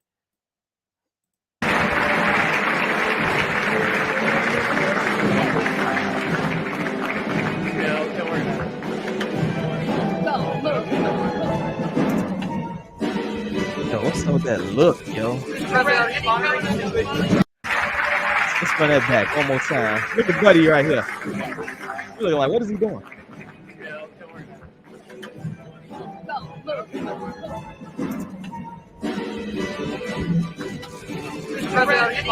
Yo, Space Cadet, bro. That was just so weird. I don't think he knew where he was at. And if you know anything, I've been to a couple of these little things where they have dignitaries and people of high-ranking officials come through, and they were playing like the Air Force song, right? But nobody was singing the Air Force song. Normally you go to attention when like the Air Force songs comes on, but you could see she kind of like put her hand out like she was expecting something else, like him to hand the jersey or something right here. And he just kind of looked at her, and Buddy right here, like, I ain't even gonna mess with it, right? He still got the football in his hand. This is the Air Force. If people don't know, this is the Air Force football team. Well, she's not. She's probably like some manager or something. But he's supposed to be people that's on the Air Force football team. That's why he got the helmet. And I guess they presented him with a jersey and the signed football and stuff like that. But you can see he kind of looks at them, and they're like, they don't know what's going on, but they're, they train soldiers, right? So they're not gonna make too much of a fuss on it. But if you see right here, Buddy right here laughing in the back, right? Black dude right here, he's like, yo, he couldn't hold it, right? He put his hand, he kind of laughs, he holds his eye. He's like, yo, what the fuck is going on, right? And he just walks off. This man needs to be in a retirement home. But yeah, I'm gonna throw it to you, ladies. Start with Tanzan. Tanzan, is this another entry into the what the hell is going on cooked files, or what's going on with this? Now, at this point, I think we should investigate allegations of elder abuse. No one should be dragged out of their bed. I'm sure he was just trying to have a nice day, and watch a nappy nap. Yeah. Yeah. And then just, live out the rest of his life. And now look at what's going on, So, yeah, I feel bad for him almost now. I said almost. But, man, you're like, okay, is he going to be able to execute his functions? Like, he was sitting, that's a good day for him. He sat continuously for an extended period of time. That's a good one. This time he actually has to work physically from one place to another and remember the instructions that he was given beforehand. It's a lot for a man of his health to do. It's not even his age, because some people who are older than this, they like when you see Trump, you don't see a feeble old man, whatever his age is. You still see, a spry man. He's still, doing things and so on. So, yeah, but oh man, yeah. It's funny, but it's also sad at the same time. You're hoping that the executive branch does not have too much power right now. Yeah, he definitely ain't running things over there. I don't know who is. I know it ain't the other one either. She ain't. Man. Somebody knows what they're doing. Well, they must, because that's just how it shows you that things can just run no matter who's up there. The cogs of the wheel just keep spinning. So even if you have somebody who's half out of their minds, things can still run as smoothly as they can. I mean, I don't know if they're running smoothly, but he's doing his best. Good for him. Now probably is going to nap for 10 straight hours. But okay, sorry about the lame jokes, but one thing is, they think this cat for the last 4 more years, yo. Come on, son. You voting for the vice president at that point. You know what I'm saying? Like, no, it's not happening. Lero, what you got on this? Was this kind of a misunderstanding? Is he cooked? What do you think? Cooked? Folks always talking about, sign the petition. We need to sign the petition to the courts to really get Biden committed for real, because it doesn't seem like he's in his right mind and able to take care of himself. I doubt he's his own POA. I highly doubt Biden's his own POA. Yeah. And this is the man who's running the country. Look, I'm just over it. I mean, but he's in his 80s. Like, if me at 80, I'm not trying to be the president. Like, you know what I mean? You should be cooling down, relaxing on your beach house in Florida or something. Like, what is wrong, bruh? Like, but I don't know. But Biden's definitely finished. It's a wrap. Like I said, one more fall off that bike and he's done. I'm gonna tell you that right now. to hell with bro. I just can't. Yeah, I think they got like 5 like body doubles, yo, because I swear he looks different. This might be the real one, yo. You know what I'm saying? Because it's like a couple of them. It's one of them that's like way more redder and he's more spry and he walks around all good. It's like 5 of them running And around. that ghost one that Tam mentioned when he get real white and pale, like, yeah, he a reptile. Oh God. Yeah, it's like 5 of them running around. Yo, they got like 5 body doubles for this dude. It's like you could obviously tell because they don't even look the same. One of them's way more like spry. It's one like mean looking one. When he did the little speech when he had like all the red in the background and stuff, you're like, that's not Joe. That ain't Joe. I remember that one too. He was looking crazy as hell. Yeah. He looked like Das Führer. You know what I'm saying? Like he was giving that ain't Joe. Like it's like they messing with our intelligence. If they playing with us, they like think we're dumb or something. It's like, bro, y'all got like 6 of these cats. They have a sitting one, a standing one, a talking one. It's like, yo, what is we to do at this point? To me, it's bread and circuses. I think Lero hit on it earlier, man. It's like, what are you supposed to do with this? It's like, what are you really voting for? And then like the options they're gonna give you this next year is like you're gonna remix the same dude who was in there. You're gonna remix the Orange Bandit. You're gonna vote for Weekend at Bernie's again, or just what they say, throw your vote away with a third party, which I've been doing since 2008 with Hope. After Mr. Hope and Change got me, I was done. It's like, yo, like, I don't even know what this acronym stands for, but this dude right here who got this funny name, I'm gonna vote for this cat. And I only care about the local stuff anyway. You know what I'm saying? So I don't know what you're supposed to do with this anymore. Let me ask you this, because Tanzania, you got some people overseas and stuff like that. You know, what is the view of America right now? If you talk to anybody, or what do people think? Well, I think from what you've seen, people are starting to reconsider their options, and it's not the same, reverence or fear or even dislike that people used to have before. And people are just like, they're just going to be who they are. But increasingly, especially with the rise of China and Russia, people are saying that okay, there could be options. There could be different people, because for the longest time after the fall of the Soviet Union, it was basically just one person. It's like the baseball world champion baseball team. Yeah, one country only enters and one country is the world champion.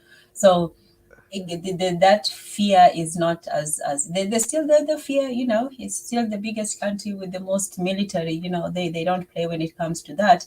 But I think the whole respect thing, especially when it comes to economics, has really taken a big blow.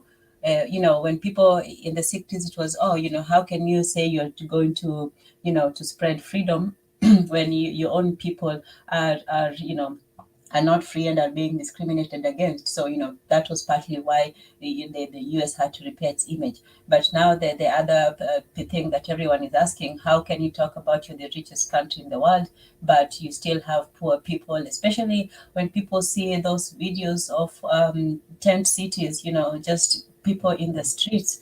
Like, that's unbelievable to a lot of people. It's not that they think that the whole of America is that way. They still want to come here, it's still the land of opportunity. Yeah, that's not going to discourage anyone from coming. In fact, it just says like, wow, look at these people. They can't even make it, in the best place, in the world. But, it's more to it than that. I think you have crazy mental illness that are going on right now. With no services. I think the vast majority of people out here is jacked up. Somebody may disagree with me, but man, I'm in any, if you go to any downtown center, right? And I'm in downtown here a lot. Mm-hmm. I was walking the other day and it's a man walking down the street, obviously homeless or whatever. And, I don't know what problems he had. He just smacking the shit out of himself. Like, he's walking, he pacing a little bit. And you can hear him from like a block away, because I do my little walks on my breaks and stuff like that. And I walk around downtown, kind of check things out. And I can hear something from a block away. I'm like, what the hell is that? Yo, this dude just walking down the street, just slapping the shit like he owe himself money, yo. Slapping the shit out of himself. And it's just like, yo, do nobody else, and everybody's just walking downtown, minding their business. It's like, yo, do nobody see this? Like, should somebody be taking this man to a hospital? He might slap himself into a coma. Like, he's cocking back and slapping this shit. But you have a lot of drug addiction, you have a lot of mental illness in this country, and then you have an even increasing wealth gap, which I'm sure Lero knows about, being a communist and all. But you see this, right? You see the middle class being squeezed, you see all these things. So, it's crazy that people are just ignoring that. But at the same time, if you, like you said, Tan, like if you're from overseas, right? If you're a person from overseas, and this is still probably Candyland, this is probably the easiest place you can make it. You got a kid on YouTube making $6 million a year making slime. You know what I'm saying? Only in America, like Don King would say, right? You don't see that nowhere else.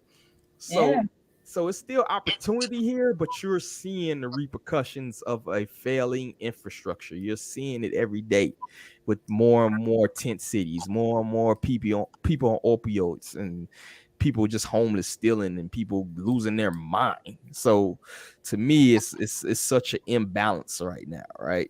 That you can't ignore it at this point.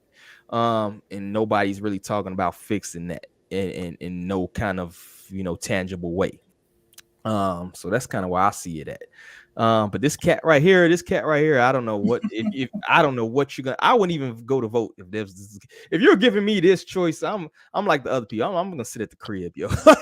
Like what am I doing at this point? You know what I'm saying? Like, I don't know what to tell you at this point. It's like you're watching the empire crumble, and everybody's trying to get their piece before it sinks into the ocean.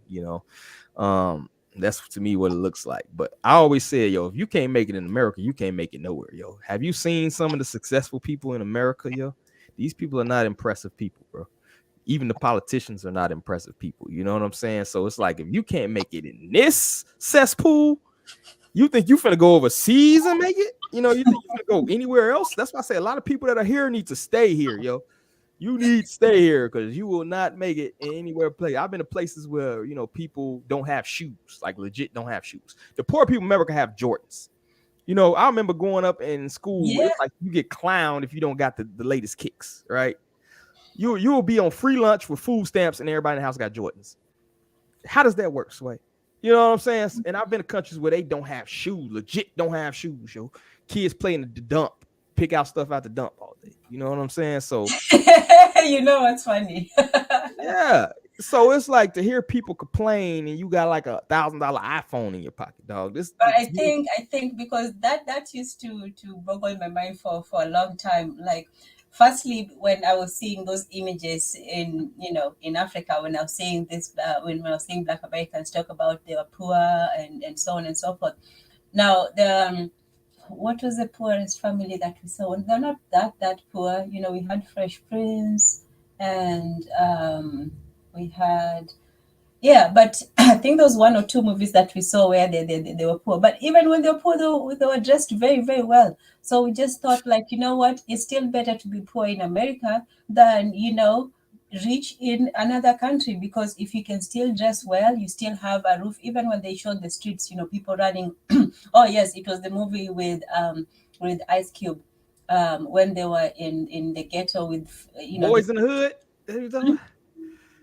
Yeah, I think it was Boys in the Hood or Friday. Yes, it was Friday. Oh, Friday. Yeah. Yes, Friday. so they were in the hood, they're complaining about all of this stuff, but they're not really doing anything. They're losing their jobs for silly things, and they're just sitting around. like, yeah, America's cake. Let's go. Let's roll out. If this is what the ghetto is, if this is the hard part of town, man, they haven't seen some of our parts. Sign me up. They have a porch. They can sit inside. They can go outside. They have televisions. They have food. They have fridges. Oh my goodness gracious! And they're poor. Whew, to be poor in America. Yo, check this out. That's how you know. Like, I've been to places the poor people are skinny, right? You go to America, the poor people are hefty. You feel me? So it's like, yo, it is food. Somebody is eating. Yeah. You feel me? What are those street people eating? They look healthy. Yeah, we was eating good off that book of food stamps. We was doing our thing. But Leroy, you quiet over there. What you got to say? I know what you got to say over there. I do want to say, you mentioned, people become millionaires off slime, and people are out of their minds in this country, but slime is actually therapeutic, and I think everybody should get them a little tub of slime. You come with this. I'm thinking she about to lay some Marxist fucking superhero, hit me with the Marxist, bam, bam. I don't know why y'all think I'm a Marxist. I just have some. It's some, just to an extent. Just a little bit. I know you that. You kind of a hybrid to me. You got some things where you lean a little bit left, and I think you got some things where you lean a little bit right. I think I'm a bad influence on people too. I think I messed up only quite a bit. But that's all I got on Joe. Old Joe, put that man in the old folks. I'm serious about that slime though. Like that was slime real. is therapeutic. Get us, bro. Anything could be therapeutic. If that's the I don't know. You shouldn't get $6 but not million. like slime though. You really gotta get you a tub of slime and just spend some time with that slime. Damn, that sounds almost. The slimeologist over here, yo. Yes, spend some time with the slime. Sounds like the See, slime. I want to start cooking slime. Just wait. Look what Oni say. Oni said, Leroy, he thought you was a commie too. See, I ain't the only one. See, I got you. Man, I don't care what Oni say. He owe me a goat. We'll talk when he give me my goat. He also said, I am a bad influence. That's all right, man. I'm freeing you, Oni. I'm freeing you from the shackles of giving a fuck.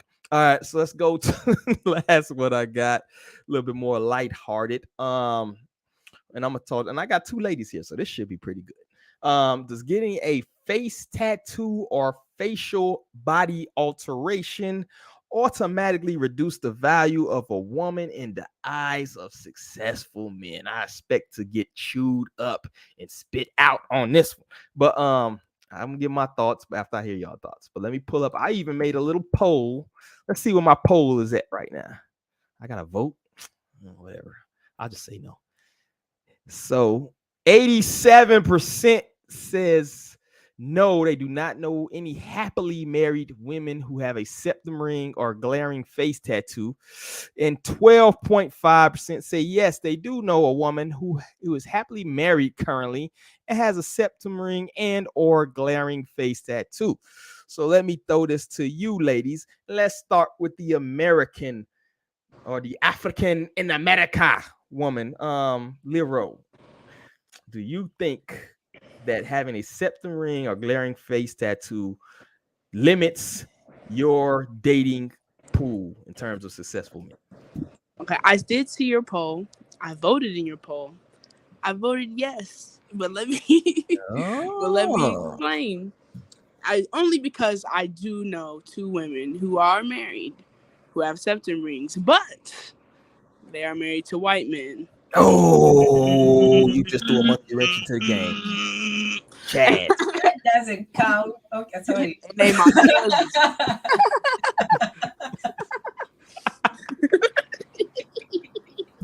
You messed up my poll. Go revote. Take it off. But I mean, there's the septum ring. My other cousin, she's kind of, dating and, doing her little thing. And, she has a septum ring. And she's not one of them types, though. She's a little cuckoo, but she's not one of them. Not that kind of cuckoo. Not septum ring cuckoo. And so, but I do be a little concerned for her. But as far as face tats, I mean, it's a little weird. I'm not against, I got a couple tattoos, I got a couple ear piercings. I'm not too crazy, but I think some people do like that, because you got some guys who are into like, tats and they into, piercings themselves, so they might have them themselves, so they might not care. But you also got count them. You count them as successful. Let's say a tattoo artist. if he got money. So that's the only measure of success is the money. I got you. No, it's not. It's not. But when I think of, well, let me not say that. You're censoring yourself. Say it. It's not. Say It's it not with just your the chest, money. Lebron. It's not just the money. When you think of success, you do think, financial success. That's a part of success. I'll say that. And I mean, and outside of that, maybe just, a well-educated, kind of established, maybe, got some integrity and character to himself, which is why the kind of tattoo guys, who even if they do got money and stuff, sometimes them ain't the best, role models and things like that. But I think anything's possible, but it's unlikely. All right. Okay. It's a little interesting. That's different than what I thought I would hear. Tan, what you got, yo? I kind of know what you're gonna say, aren't you? Go ahead. What you got? Well, firstly, I think the question is skewed. Just the first part of it. Do you know any happily married women? Yeah. That happily part of it. Happily, I guess, kind of changes it. Or I should just say married, right? If it's just married women, I think with the rings and the tattoos is everyone meets their match. People are always going against the Pookie and the I guess the female version of the Pookie, but they don't complain too much about other people. They just find themselves and they keep procreating. Not marrying so much, but they don't they find their levels. So people who have tattoos or septum rings, they find other people who have tattoos and piercings, and it doesn't devalue it for them. And I think in this society, tattoos are pretty much acceptable nowadays. When Disney and a few other, even the law enforcement, even the army, I think they also allow tattoos now. So I don't think it's too big of a deal nowadays. It's just the ones that are so just out there. Like if you're just heavily tattooed, then you're the way people look at you, not just men or women, but society in general, they tend to to judge negatively people who are when the tattoo is distracting from from yourself, like having a face tattoo like that rapper. Yeah, his life is pretty much over. Word. Yeah. I'll say this as somebody. First and foremost, a lot of my homies, like as far as female homies, I got stripper homies, hustlers, musicians, artists. Then they have facial alterations and tattoos, neck tattoos, and shit like that. So I'm not coming from a place where it's like, oh my God, this is so ungodly and unholy. And, so when I say this, I come from a place of like, I dabble. I mess with people who are different and unique to me. And I feel as though you can learn a lot from a lot of different people from different walks of life. So I never judge anybody. But I will say, as somebody who's been on kind of both sides of the coin, right? I've kind of, been in the streets, did my little thing, my little 1-2 Watusi, I say. And then I've kind of also, grew up and got old and then, fucking been in rooms where people who have bread and money and people who go to Super Bowl games just for the hell of it and, golf on the weekends and shit, right? And when you get in those rooms, you meet these people's wives and stuff like that, you don't see no face tats, yo. You don't see no septum rings. You don't see no facial alterations, right? You don't even see a sleeve, and that's pretty mild compared to today. If you look at some of these women, got the full sleeve and stuff like that. So, that leads me to think that when these type of people who are like CEOs, these people who are six-figure earners, these people who are the business suit people, right? When they marry, they may mess around, right? They may mess around, go to the strip club. They may mess around with the woman with the neck tattoo and stuff like that. But when they marry these women who are more so the Stepford wife, prototype, like no tats, able to be social in certain settings, have the typical body shape, not necessarily super toned or anything like that, but just kind of that stereotypical you would think of a successful person's wife. That's kind of what you see. This goes for all races and ethnicities, right? So I guess it kind of boils down to what equates, I think, Lero, kind of what equates success in your book. I think you should stuck with your original thought that if you're a tattoo artist, right, or you're a musician or something like that, some of them may have a wife who has a lot of alterations, a lot of tattoos, and they may consider that successful for them, right? They may consider if you're in an alternative walk of life, that may be successful for them. But if you go into these offices, which most people, when you think of successful American successful people, you think of the businessman, the suit and tie guy. You think of the guy who's in the meetings, right? The guy who's commanding respect among his peers, going golfing on the weekend. To me, that's some boring shit. But some people, that's the prototypical thing you think of when you think of success. And when you see these people's wives, it's not that. So I will say, if you're kind of shooting for that stereotypical kind of life where you have this corporate successful husband and things like that, you may want to think about getting alterations or facial tats or even getting a sleeve to that point, because it kind of changes who will probably be looking to marry you at that point. You know what I'm saying? But if you are comfortable being in that different walk of life, then hell, you might not even want to date the suit and tie. Hey, honey, I'm going golfing on the weekend. That might not even be your cup of tea. So I totally understand. So that's kind of why I threw this poll up, and it was funny because I got people like tagging me like, why would you even ask it? Like, whoa. It's like, yo, I'm literally trying to do like social experiment. I'm trying to see something because I haven't even gave my thoughts on the subject yet. It's not like, would you date a trashy ass woman who had a neck tattoo? And you know what I'm saying? I literally just asked the question, but you feeling some type of way because you thinking of getting a face tat or something like that. So it's funny when you put stuff up like that because they already assume what you think. But in reality, it's something I wanted to break down and give my thoughts in that. And I'm glad I got you two ladies here to kind of give your thoughts too on the subject. Now, hearing what I said, does that change anything about what you think about it, or do you think I'm right, I'm wrong, I'm full of shit? What do y'all think? I definitely think you're right. I mean, like you said, if you looking for that alternative type lifestyle that, where all them face tats, the piercings, and other type body modifications, that you can do to yourself, people in them type of lifestyle, they gonna rock with that. You would think maybe that, if you got them, you were kind of into that type of lifestyle, and that maybe is why you got it yourself. But Word.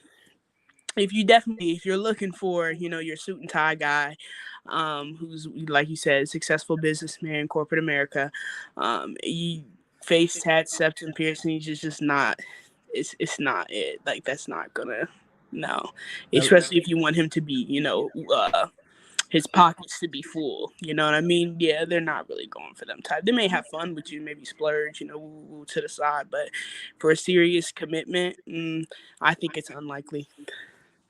We're Tanzan, you got anything? Yeah, I think you said it well. You're like you won't. How do you say? You won't throw them out of the bed.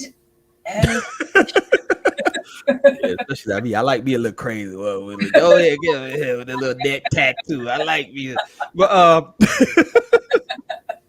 and I will caveat with this real quick, yo. What you like, and another thing is where I say, kind of think about things before you kind of ride the wave of what's popular or whatever. Because what you necessarily like or what you kind of drawn to at 22 is going to be totally different than what you like or what you drawn to at 30, 32, 33. So when you make permanent decisions, and you can get tattoos removed and shit, but when that's a lot of work, especially if it's on your face or something like that, it may leave a scar, all that shit.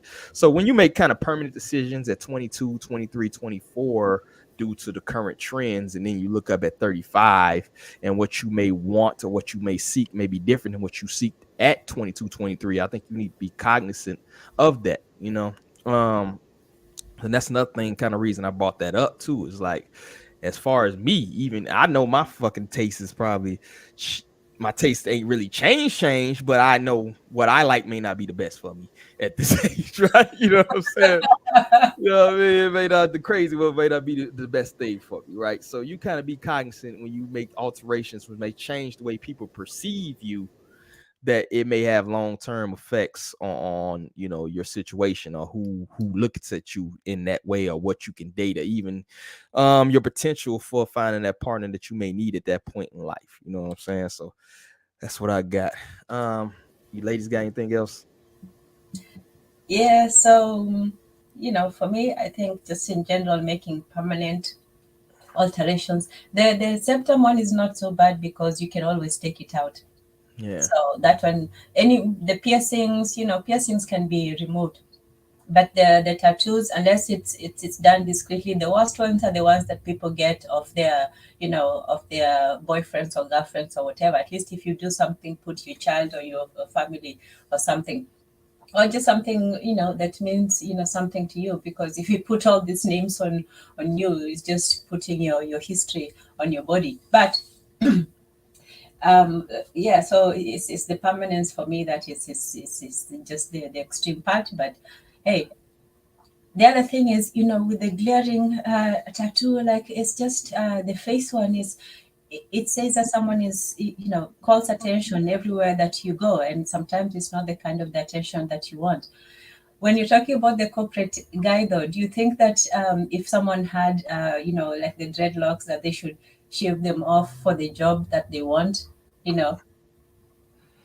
Oh yeah, it's kind of almost a continuation of last night. I know what you're trying to do. I will say this on some realistic type stuff. Sometimes, depending on what you're trying to do in life, you may have to, present that outward appearance. But once you get your foot in the door, you can do whatever the fuck you need to do, right? And so, like me, for instance, right? The industry I had to get in without revealing too much. When I first started, I didn't have, too much hair on my head. But it's like once I got my foot in the door, it's like, fuck y'all, I'm growing my shit out, right? So what you gonna do about it? Fire me? You know what I mean? At this point, I'm a good worker, this and that. So, you gotta be cognizant depending on what industry you want to get into.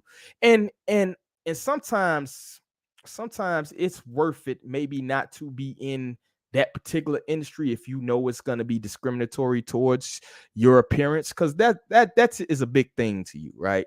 If you want locks, because that's more of a spiritual thing too. Anybody who got locks can attest that it takes a lot to maintain and grow, and it becomes a spiritual journey to a certain point, right? So if that you that's something that you're very cognizant of, there's something that's very to the heart for you, right?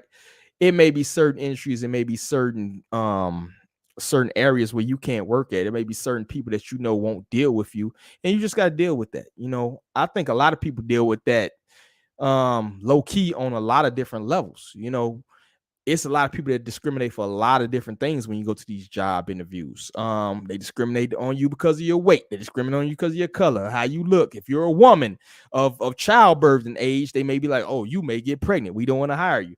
So I think a lot of people deal with these things on a daily basis, and they just kind of adjust. It is what it is, because you're asking that person for a job, right? Whereas though if you're an entrepreneur or something like that, you make your own rules, you make your own schedule. So I think honestly, in some situations, it may be a good thing, because now maybe you're pursue a more entrepreneurship type of career, because it's like, yo, if you're gonna discriminate because of this, I'm gonna do it on my own, right? Or maybe you'll go to contracting or something like that. So I think it's a catch-22 in that. We live in America. We realize what it is. You go in there, you come try to work in my restaurant with the locks flowing, I might be like, yo, you might get some there. You know what I mean? So I realize what it is, and you just got to deal with it at the time, yo. It is what it is to me when you're asking somebody else to employ you. They're not required to give you a job, right? So if they want you to look some type of way, even if they inherently have a bias, that already. I know it's a couple jobs I ain't get hired to because, you know what I'm saying, I came in there looking the way I do. Even if I could talk well, even if I just know what it is, and I just adjust accordingly. I still fucking succeed in the face of all that. And I think that's the attitude we kind of gotta have. It's like, yo, it's your loss because I'm dope. You feel me? I'm gonna go to the next place that's gonna hire me with my hair. Fuck you, and make them a lot of money and make myself a lot of money. So I'm more so of the self-determination type of group. You know me, Tan. I'm like, yo, I'm the shit. I'm gonna show you. You know what I'm saying? So that's what I got. Yes. And you're going to get in through duplicitous ways. Yeah. Coming shaved, clean shaven, and then 6 months, you're rocking the big Afro guy. It's too late to fire me now. Past probation. Aha. Watch me grow these locks out on you. So that's kind of what I'm about. Lil Ro, you quiet over there. You got anything else? Nah. Lil Ro, you that dry ass. Nah. But that's all I got. That was the last topic of the day. Let me make sure I ain't skip none because I've been skipping stuff. I skipped the whole subject last week. Yeah, that's it. So that's it. I'm gonna throw it to you, ladies. If y'all want to give any shout outs, if you want to announce anything that you're doing, particularly if it's beneficial to the community, we want to hear that. If you got any thoughts in general you want to get out before we get up out of here, this is your time to shine. So let's throw it to our guest first, the one and only Miss Tanzan. You got anything you want to shout out? I finally caught you guys live, so thank you for having me. It's been a pleasure. And we had Shoot the Breeze yesterday, and Honest this morning, and I don't know. My Tuesdays is sometimes I do it, sometimes I don't. So we'll see. But that's it for me. It's been great. Thank you, and good night. Thank you for coming through, Tan. We appreciate you a lot. We're going to chop it up definitely more in the future. Lil Ro, what you got, yo? I'm just still out here doing my thing, man. And but no, I appreciate being here. It's a good show. And like I said, if you need an organizational home, don't hesitate to get at me. Hopefully, we got some good things working on this summer. I'll have more news. But just best of wishes in the new month for everybody. And yeah. Definitely. Appreciate you, Lil Ro, for always being consistent, Mr. L. And right now I'm gonna Rye pass. She got a lot going. And shout out to Rye. She's about to officially jump the broom in like a week, yo. So shout out to Rye, yo. She got a lot going on. But I appreciate everybody for coming through. I appreciate, of course, you ladies for being here. I appreciate everybody that was in the comment section, whether it be Oni, whether it be the new cat. I don't even know how to pronounce this. It's a bunch of I's and a P in it, but he kept it lively in here. So I appreciate everybody that contributed to the show. And we'll be back. We may take a little bit of a break. I'm thinking we may take a summer sabbatical. Kind of refresh things sometime towards the end of June through August, come back like mid-August or so. I may do a couple interviews in between then. I'm also working on getting Hip Hop High Society back as a blog site instead of a traditional site. So I've already talked like a couple people, some you may recognize from different interviews we had on here actually. So that's one thing I'm working on. And contribute to the cause, yo. Help us pay some bills around here. We're hilarious. We're funny, and we drop some knowledge. So make sure y'all hit up the Patreon up and also hit up the different cash apps. I'll throw in the links afterwards. But that's all I got. So on behalf of everybody here at the Harsh Reality Podcast, I gotta say peace.